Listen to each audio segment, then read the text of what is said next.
વિદ્યાર્થી મિત્રો, ચેપ્ટર 3 પ્રવાહ વિદ્યુત.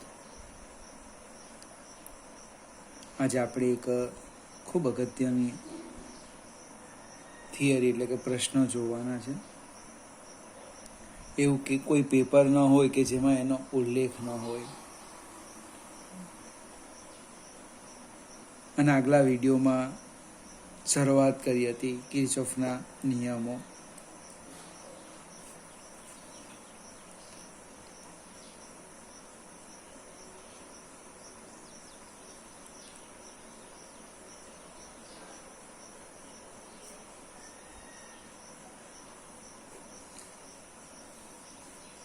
કેટલાક પરિપથનું વિશ્લેષણ એટલે કે એમાંથી પસાર થતો પ્રવાહ, એના બે છેડા વચ્ચેનો પોટેન્શિયલ ડિફરન્સ એ જો તમારે જાણવું હોય તો આપણે ઓહમનો નિયમ પૂરતો નથી.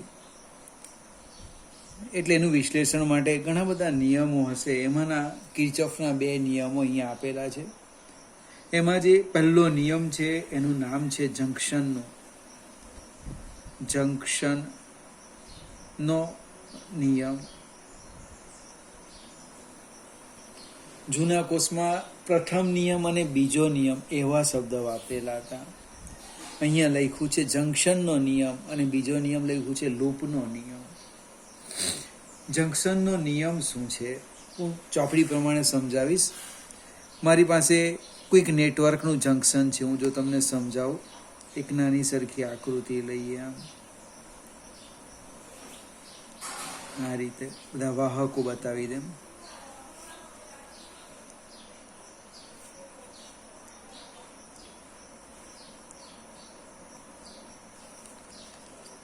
અને હું નામ આપી દેમ છું જંક્શન ઓ, જે હોય તે નામ.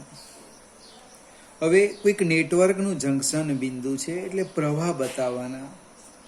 મિત્રો, એક વસ્તુ યાદ રાખો, પ્રવાહ નહીં ખ્યાલ આવે. મેં તમને પાણીની પણ વાત કરેલી હતી. પાણીનો પ્રવાહ જો બધું જ પાણી જંક્શન તરફ આવતું હોઈ શકે નહીં, કે બધું જ પાણી એમાંથી બહાર નીકળતું હોઈ શકે નહીં, શક્ય જ નથી. એટલે કેટલાક એરો આપણે આમ બતાવી દઈએ આ રીતના, કેટલાક અંદર પ્રવેશતા તો કેટલાક બહાર નીકળતા બતાવીએ. નામ આપવું હોય તો આપી દઈએ. આનું નામ હું લખું I1, I2, I3, I4, I5. હવે આકૃતિમાં શું દર્શાવ્યું છે એકદમ ટૂંકમાં સમજાવવા પ્રયત્ન કરું તો કે કોઈ નેટવર્કનું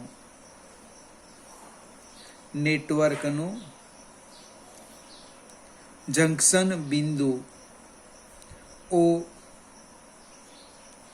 દર્શાવ્યું છે. કોઈક નેટવર્કનું જંક્શન બિંદુ ઓ દર્શાવ્યું છે. ઓ પાસે ભેગા મળતા વિદ્યુત પ્રવાહો અનુક્રમે I1 અલ્પવિરામ I2 અલ્પવિરામ ... I5. આ કોઈક 2 માર્કનો પ્રશ્ન નથી, માત્ર એક્ઝામ્પલ માટે, ઓબ્જેક્ટિવ માટે સમજૂતીની જરૂર છે. ફરીથી, જંક્શન પાસે એટલે કે ઓ પાસે ભેગા મળતા વિદ્યુત પ્રવાહો અનુક્રમે I1 I2 I3. નિયમ શું છે? નિયમ કંઈક આ રીતનો છે. હું નિયમ લખું છું. જંક્શન પાસે ભેગા મળતા વિદ્યુત પ્રવાહોનો બેઝિક સરવાળો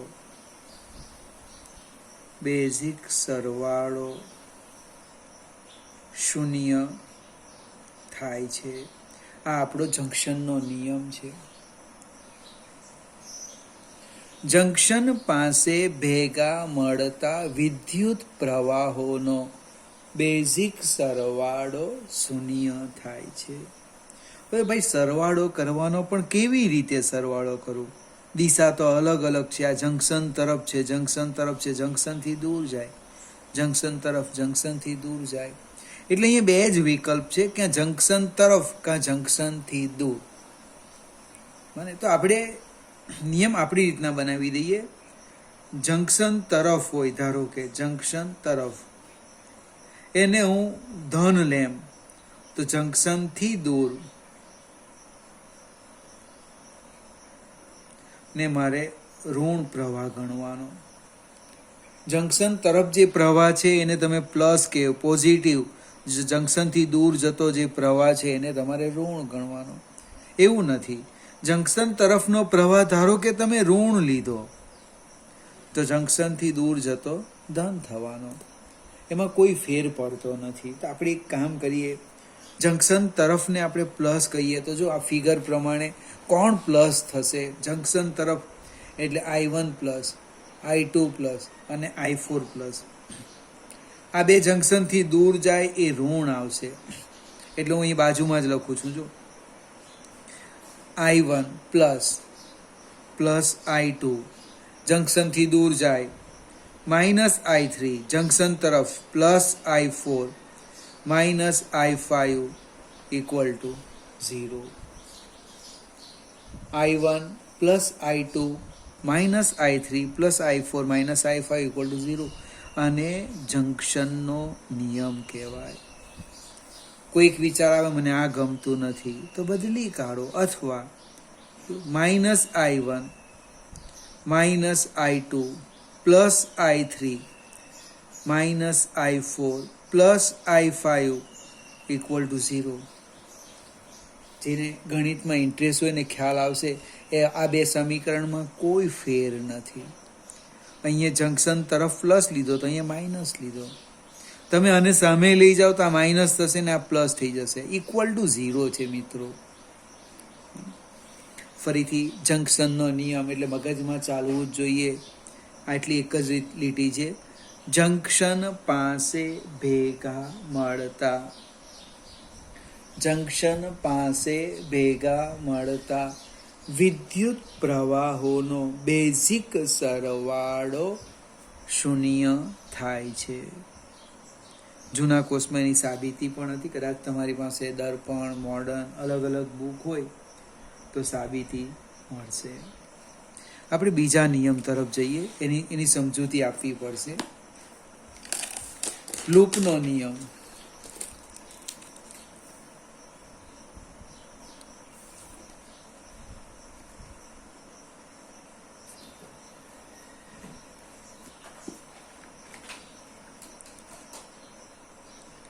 લૂપનો નિયમ. જંકશનનો નિયમ એ વિદ્યુતભાર સંરક્ષણનો નિયમ કહેવાય. વાહક તારમાં કોઈ પણ બિંદુ પાસે વિદ્યુતભાર સંગ્રહ પણ પામતો નથી, સ્વયં ઉદ્ભવતો પણ નથી કે નાશ પણ પામતો નથી. લૂપનો નિયમ શું છે તે જોઈએ. આપણે કોઈક નેટવર્કની લૂપ લઈએ. લૂપમાં આપણે હમણે બે વસ્તુ લેવાના, એક અવરોધ અને વિદ્યુત કોષ. સરળતા ખાતર વિદ્યુત કોષનો આંતરિક અવરોધ 0 લઈશું. અહીંથી હું શરૂઆત કરું છું. આ એક અવરોધ લઈ લે, આ એક વિદ્યુત કોષ લીધો, આમ આ બીજો એક અવરોધ લઈ લે, એક અવરોધ બીજો અહીંયા લઈ લે, અહીંયા એક વિદ્યુત કોષ લઈ લઈએ, અહીંયા એક વિદ્યુત કોષ લઈ લઈએ. આમ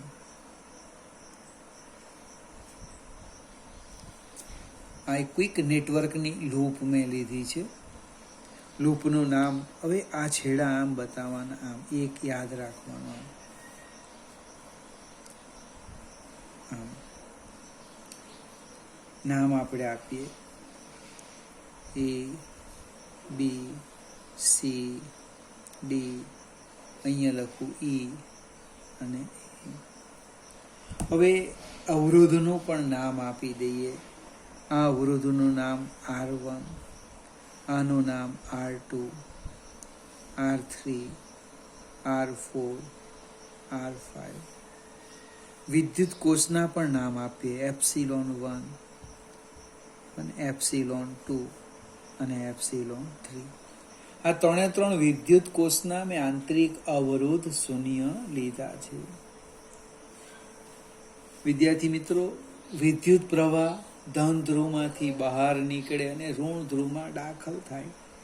તમે ગમે તેમ વિદ્યુત પ્રવાહ બતાવી દેવ, જોઈએ શું થાય. ધારો કે આમાંથી બહાર નીકળેલ એમ I1 અને અહીંયા પ્રવાહ આમ લઈ લેમ, અહીંયા પ્રવાહ આમ લઈ લેમ, આની અંદર પ્રવાહ આપણે આમ લઈ લઈએ, આમાં પ્રવાહ આમ લઈ લઈએ. પ્રવાહના નામ આપીએ છીએ. આ જે શાખા છે એમાં I1 પ્રવાહ, આમાં I2 પ્રવાહ, આની અંદર I3 પ્રવાહ, I4 અને I5. હવે આજે આખી એક વાહક તાર છે, એમાં તમે પ્રવાહ ગમે ત્યાં બતાવો, હું અહીંયા બતાવું કે અહીંયા બતાવું, કંઈ ફેર નહીં પડે.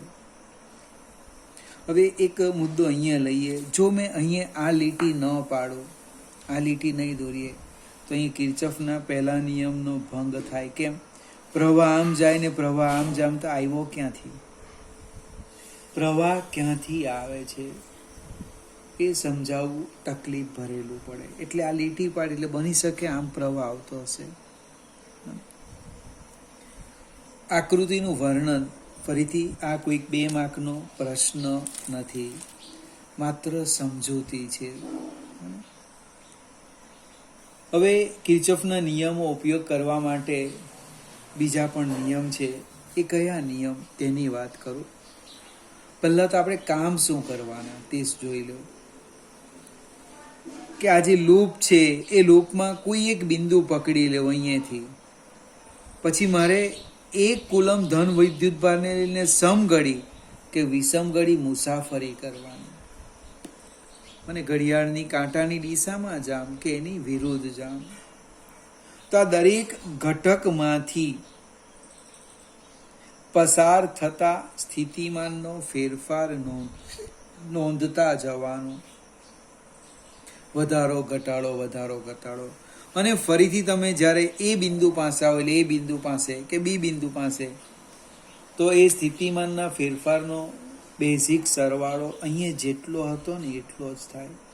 ધારો કે 5 વોલ્ટ હતો, વધારો ઘટાડો નોંધતા ગયો, અને મેં બેઝિક સરવાળો કીધો તો અહીં મને 5 જ મળે. ઘટે પણ નહીં, વધે પણ નહીં. ઉર્જા સંરક્ષણના નિયમની વિશિષ્ટ રજૂઆત. સ્થિતિમાન શું છે ભાઈ? ઉર્જા છે, ઉર્જા. તમે મુસાફરી કરો એ દરમિયાન વધઘટ થાય, પાછા અહીંયા આવો તે ઉર્જા જેટલી હતી એટલી જ રહે. હવે સ્થિતિમાનનો ફેરફાર નોંધવાનો છે. બને સ્થિતિમાન નો ફેરફાર. ફેરફાર 2 પ્રકાર આવે, કાં વધારો આવે કાં ઘટાડો આવે. જો સ્થિતિમાનનો ફેરફાર વધારો હોય તો પ્લસ લખવાનો, અને ઘટાડો હોય તો માઇનસ લખવાનો. પ્રશ્ન એ ઉદ્ભવે, કેટલો વધારો કેટલો ઘટાડો? તો આપણી પાસે 2 ઘટક છે. એકદમ ધીમેથી હવે આ પરિપથ છે, એમાં જે ઘટક લીધા એ ઘટક 2 છે. એક અવરોધ છે અને એક વિદ્યુત કોષ છે. હવે મિત્રો, એમાંથી આપણે પસાર થવાના, તો કઈ દિશામાં જવાના? ભાઈ દિશામાં મીન્સ ધારો કે અવરોધમાં હું A થી B જામ કે B થી A જામ, પણ A અને B તો મેં નામ આપ્યા છે, એના કરતાં બેટર પ્રવાહ લઈ લેવો. પ્રવાહની સામે કે પ્રવાહની દિશામાં, બસ આટલું સમજો. તમે જે મુસાફરી કરવાના એ પ્રવાહની દિશામાં કે પ્રવાહની સામે. જો હું A થી B જામ તો પ્રવાહની સામે, અને B થી A જામ તો પ્રવાહની દિશામાં. એટલે અહીંયા જે 2 ભાગ પાડીએ. અવરોધમાં તમારી મુસાફરી કઈ દિશામાં છે? બને તો અહીંયા લખું છું, પ્રવાહની દિશામાં અને પ્રવાહની સામે બે વિકલ્પ આવ્યા. અવરોધમાંથી તમે પ્રવાહની દિશામાં જાઓ અથવા પ્રવાહની સામે જાઓ. વિદ્યાર્થી મિત્રો, મને આપણે નદીની વાત કરીએ. આપણી વાલ્મીકી નદી ચોમાસામાં આખી ભરાઈ જાય. હવે એ પ્રવાહ જે દિશામાં જતો હોય એ દિશામાં તમે ગતિ કરો તો કોઈકને ખ્યાલ આવે તો પાણી સાથે ઘસડાય છે, એ કંઈ કાર્ય કરતો નથી. અને વાસ્તવિકતા છે, તમને તકલીફ પણ નહીં પડે. પણ એ પાણી વહેતું હોય એની સામે જાઓ, તમે થાકી જવાના. બેનો તફાવત સમજો. પ્રવાહની દિશામાં જઈએ, પોટેન્શિયલ ડિફરન્સ, ઉર્જા ઘટે. પ્રવાહ હંમેશા વધુથી, અહીંયા જો ફિગર જો, આ રીતના ફિગર લઈ લો, બને અહીંયા અવરોધ આર લેવ, પ્રવાહ કેટલો છે આઈ. તો આ બે બિંદુ પાસે પોટેન્શિયલ ડિફરન્સ છે. કેટલો છે? તો કે આઈ આર. તમે આ એક બિંદુ લેવ, સપોઝ મેં આને એ કહી દેમ અને બી કેમ, તો સમજવા પ્રયત્ન કરો. એ થી બી તરફ જઈએ તો આના કરતાં આની ઉર્જા આઈઆર જેટલી ઓછી છે. એ થી બી પ્રવાહની દિશામાં જાઓ, સ્થિતિમાનમાં ઘટાડો થાય. કેટલો? તો કે એ ઘટકના બે છેડા વચ્ચેનો પોટેન્શિયલ ડિફરન્સ જેટલો. એટલે પ્રવાહની દિશા હોય, અહીંયા આપણે લખ્યું પ્રવાહની દિશામાં, તો લખવાનું માઇનસ પોટેન્શિયલ ડિફરન્સ. એ ઘટકના બે છેડા વચ્ચેનો પોટેન્શિયલ ડિફરન્સ જેટલો ઘટાડો થાય. અને સામે જાઓ તો પ્લસ પોટેન્શિયલ ડિફરન્સ. તમે એ થી બી જાઓ, અહીંયા લખું છું જો, એ થી બી તો લખવાનું માઇનસ આઈઆર. પણ પ્રવાહની સામે જાઓ, નીચેથી ઉપર જાઓ, બી થી એ લખવાનું પ્લસ આઈઆર. બરાબર? આ તમારે પરફેક્ટ યાદ રાખવું પડશે. ભૂલી જાય ચાલશે નહીં. પ્રવાહની દિશામાં ઘટાડો માઇનસ પોટેન્શિયલ ડિફરન્સ, પ્રવાહની સામે વધારો પ્લસ પોટેન્શિયલ ડિફરન્સ. સેમ પ્રશ્ન છે વિદ્યુત કોષનો. બાજુમાં લખીએ આપણે. અવરોધની જગ્યાએ હું વિદ્યુત કોષ લઈ લેમ. વિદ્યુત કોષ આ રીતે આવવાનો. આમ આ એની સંજ્ઞા છે. આ જે મોટી લીટી છે એ ધન ધ્રુવ, નાની લીટી એ ઋણ ધ્રુવ. તમે ઉપરથી નીચે જાઓ, ઉર્જામાં ઘટાડો થાય. નીચેથી ઉપર આવો, વધારો થાય. એટલે બે સંભાવના બને. કોષમાં ધનથી ઋણ તરફ જાઓ, ધનથી ઋણ તરફ, તો ભાઈ સ્થિતિમાનમાં ઘટાડો થાય. કેટલો? માઇનસ કોષનું ઈએમએફ. કોષના વિદ્યુત ચાલક બળ જેટલો ઘટાડો થાય. ઘટાડો એટલે માઇનસ. અને ઋણથી ધન જાઓ, ઋણથી ધન તો વધારો. કેટલો? કોષના ઈએમએફ જેટલો વધારો. ફરીથી આ બે જ નિયમ છે, એનો તમે ઉપયોગ કરો એટલે લૂપનો નિયમ આવડી જશે. એકને એક વાત સમજાવું. પ્રવાહની દિશામાં જઈએ તો સ્થિતિમાનમાં ઘટાડો થાય. પ્રવાહની સામે જઈએ તો વધારો. કેટલો? પોટેન્શિયલ ડિફરન્સ જેટલો. વિદ્યુત કોષમાં ધનથી ઋણ જઈએ તો કોષના ઈએમએફ જેટલો ઘટાડો, અને ઋણથી ધન જઈએ તો કોષના ઈએમએફ જેટલો વધારો. જો તમને આટલું આવડી જશે તો મને લાગે એક્ઝામ્પલમાં તકલીફ નહીં પડે. હવે આપણે મુસાફરીની વાત કરીએ.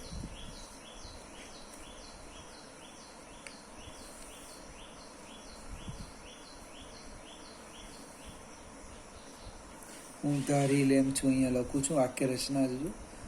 ધારો કે એ પાસે સ્થિતિમાન કેટલું? VA. હવે હું સમઘડી દિશામાં મુસાફરી કરું. એક કુલમ ધન વિદ્યુત ભાર સાથે કઈ દિશામાં? સમઘડી દિશામાં મુસાફરી કરીએ તો ઉર્જાનો ઘટાડો એટલે કે સ્થિતિમાનમાં થતો ફેરફાર આપણે નોંધતા જઈએ. તો હું શરૂઆત કરું A થી B. વાક્ય રચના A થી B. હવે A થી B એટલે આકૃતિ જોવી પડશે. એમાં બે ઘટક છે, એક અવરોધ છે અને એક વિદ્યુત કોષ. એટલે પહેલા હું અવરોધમાં કઈ દિશામાં જાઉં? અવરોધમાં કઈ દિશામાં? તો કે પ્રવાહની સામે. સામે એટલે વત્તા કેટલો? I1 R1. એટલે અહીંયા લખું છું સ્થિતિમાનનો ફેરફાર I1 R1 કેટલા? તો કે પ્લસ. હવે એક સ્ટેપ આગળ વધો. દિશામાં જો કોષ આવી ગયો, વિદ્યુત કોષ. ધનથી ઋણ, વધુથી ઓછા તરફ ઘટાડો કેટલા? કોષના EMF જેટલો, એટલે -ε1. ચાલો આગળ જઈએ. હવે આપણે B થી C જવાના. B થી C જો ભાઈ, એ પણ પ્રવાહની સામે. પ્રવાહની સામે એટલે વધારો કેટલો? Potential difference I2 R2. એટલે અહીંયા લખું છું B થી C પ્લસ I2 R2. હવે આગળ જવાના. C થી D. C થી D જો ભાઈ, પ્રવાહની દિશામાં અહીંયા સુધી આવવાનો. પ્રવાહ C થી D હોય ને એટલે અહીંયા સુધી આવવાનો, એટલે ઘટાડો -I3 R3.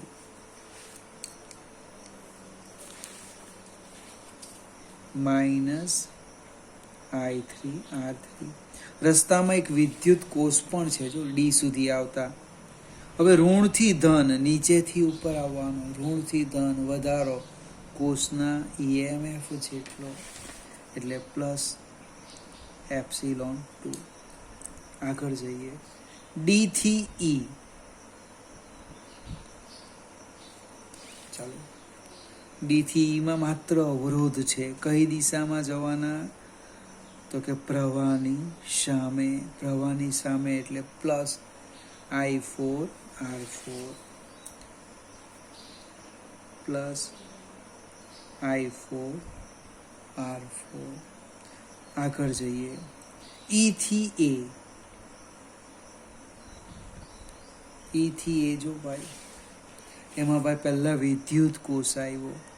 ધનથી ઋણ, ઉપરથી નીચે ઘટાડો કેટલો? EMF જેટલો, એટલે કે -ε3. આગળ જઈએ. પ્રવાહની દિશામાં જવાનો. પ્રવાહ મારો છે I5. પ્રવાહની દિશામાં અવરોધ છે R4, એટલે શું આવવાનું? -I5 R5. અહીંથી શરૂઆત કરીએ આપણે. એ પાસે મારી પાસે સ્થિતિમાન હતું VA. પછી A થી B ગયો, B થી C, C થી D, D થી E, E થી E. આ બધાનો ફેરફાર નોંધતા ગયા. હવે આનો જો બેઝિક સરવાળો કરું તો મને કેટલો મળે? VA મળે. તો આપણે બેઝિક સરવાળો કરીએ. જોજો પેજ બદલું છું. એ પાસે VA છે.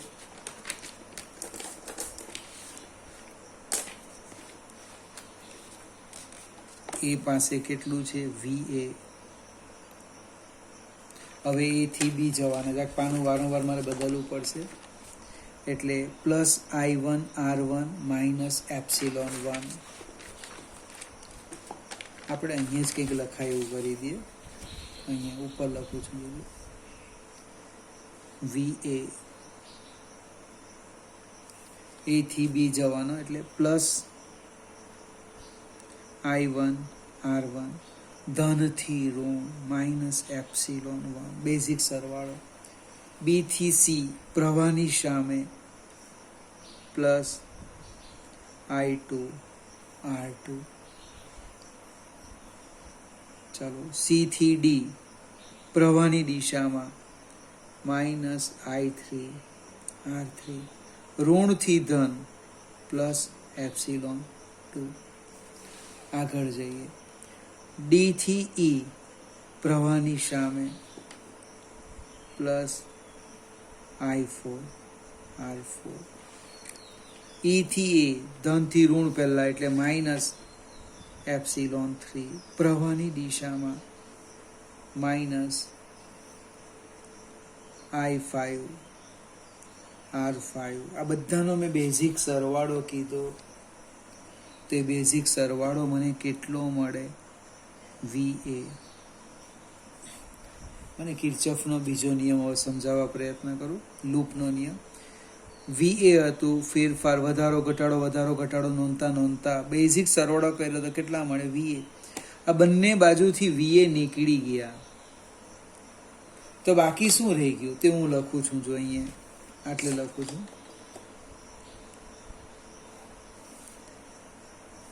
અહીંયા રહેવાના I1 R1 minus epsilon 1 plus I2 R2 minus એક જ લીટીમાં લખવાનું. મારી પાસે જગા ઓછી છે એટલે હું આ રીતે લખું છું. Minus I3 R3 plus epsilon 2 plus I4 R4 minus epsilon 3 minus I5 R5 equal to 0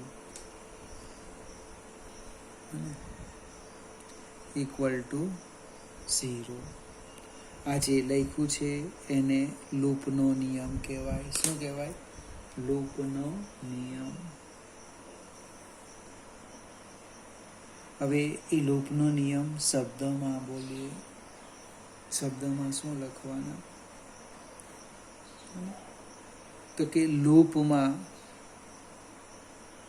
મને અવરોધો મને અથવા તો ચોપડી પ્રમાણે પહેલા સમજાવું.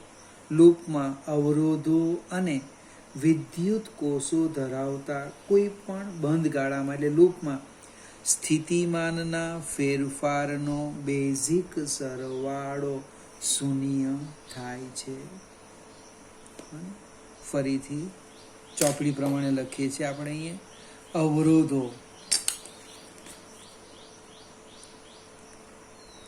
અવરોધો અને વિદ્યુત કોષ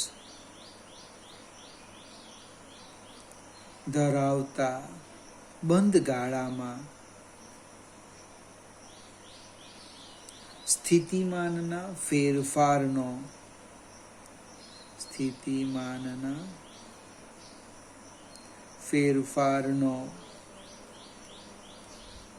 બેઝિક સરવાળો શૂન્ય થાય છે. જે ગણિતમાં લખ્યું તે જ અહીંયા શબ્દમાં લખેલું છે. અવરોધો અને વિદ્યુત કોષ ધરાવતા બંધ ગાળામાં લૂપમાં સ્થિતિમાનના ફેરફારનો બેઝિક સરવાળો શૂન્ય થાય છે. વિદ્યાર્થી મિત્રો, ચોપડીમાં બસ 2 જ લીટી લખી છે, પણ આ બેઝિક સરવાળો કેવી રીતે લખવાના? મને વધારો ઘટાડો એ સૌથી અગત્યનું છે. પ્રવાહની દિશામાં ઘટાડો સામે વધારો, ધનથી ઋણ ઘટાડો, ઋણથી ધન વધારો. હવે ચોપડીમાં નિયમના ઉપયોગ કરવા માટે કેટલાક મુદ્દા પણ આપેલા છે. એ તમારે હમણે નહીં જોવાનું. મને ઓગસ્ટમાં લગભગ આપણી સ્કૂલ ચાલુ થઈ જાય છે ત્યારે ફરીથી હું આ સમજાવીશ. હમણાં માત્ર તમારે આટલું જ સમજવાનું અને પછી આપણે ચોપડીનો ઉપયોગ કરીશું. જંક્શનનો નિયમ આજે કેટલું ચલાવ્યું તે જો સમજાવું. જંક્શનનો નિયમ. જંક્શન આગળ ભેગા મળતા વિદ્યુત પ્રવાહોનો બેઝિક સરવાળો શૂન્ય થાય. લૂપનો નિયમ. અવરોધો અને વિદ્યુત કોષ ધરાવતા બંધ ગાળામાં સ્થિતિમાનના ફેરફારનો બેઝિક સરવાળો શૂન્ય થાય છે. અહીંયા ઉર્જા સંરક્ષણના નિયમનું પાલન થાય. એટલે બીજો નિયમ એ ઉર્જા સંરક્ષણના નિયમનું વિશિષ્ટ કથન પણ કહેવાય. મિત્રો, હવે પછીના વિડીયોમાં હું તમને એક્ઝામ્પલ સમજાવીશ. હજુ થિયરી બાકી છે, પ્રેક્ટિકલ છે આપણા વેસ્ટર્ન બ્રિજ અને પોટેન્શિયોમીટર, એ પછી સમજાવીશ.